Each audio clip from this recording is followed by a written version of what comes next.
দেখো, প্রথমত হচ্ছিল সাহিত্যটা, কোন সাহিত্যটা উনি মানে বেছে নিয়েছেন, সেটা খুব ইম্পর্ট্যান্ট।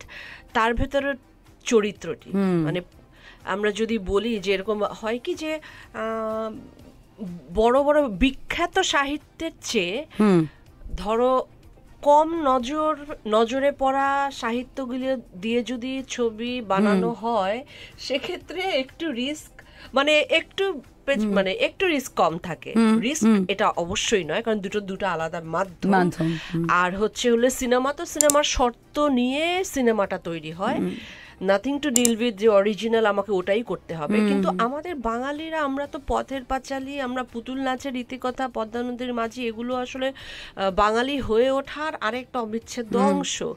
তো যত মানুষ এটা যতবার পাঠ করেছে, ততবার করে তাদের মতো করে তাদের একটা ভিজুয়াল আছে আসলে।